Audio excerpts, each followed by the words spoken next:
Hello guys, இன்னைக்கு August 12 இது world elephant day. இந்த நாளில் பார்த்தீங்கன்னா மனுஷன் என்னத்தான் எவ்வளோ டெக்னாலஜி கண்டுபிடிச்சாலும் இயற்கையாக இருக்க பல விஷயங்களை உருவாக்குனது அனிமல்ஸ் தான்.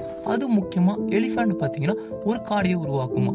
ஒரு யானை எப்படி ஒரு காடையை உருவாக்குன்னு வாங்க பார்க்கலாம்.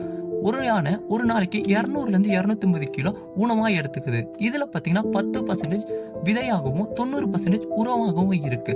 நம்ம யானை ஒரு நாளைக்கு பல கிலோமீட்டர் டிராவல் பண்றதுனால பல இடத்துல சாணத்தை அப்படியே போட்டு போகுது. அதுல 200லேருந்து 300 விதைகள் இருக்கு. இதுல அதிகபட்சம் 100 விதைகள் ஒரு நாளைக்கு முளைக்குது. அப்ப நீங்க பாத்தீங்கன்னா வருஷத்துக்கு 36,500 மரங்கள் ஒரு யானை உருவாக்குது. அது மட்டும் இல்லாம அது வாழ்நாள் முழுவதும் 18 லட்சம் மரங்கள் உருவாக்கி ஒரு காடையை உருவாக்கிடுது ஒரு யானை. அதுக்கப்புறம் பாத்தீங்கன்னா ஒரு யானை பிரெக்னன்ஸா 22 மாசம் இருக்கும்.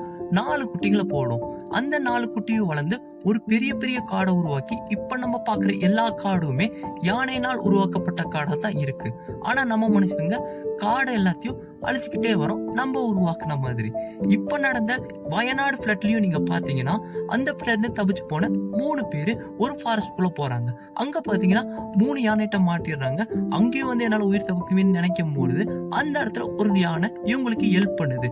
இவங்கள ப்ரொடெக்டிவா பாத்துக்கிட்டு கால ரெஸ்கியூ டீம் வர வரைக்கும் அங்க இருந்து அவங்களுக்கு ஹெல்ப் பண்ணிட்டு போகுது. இதுதான் யானை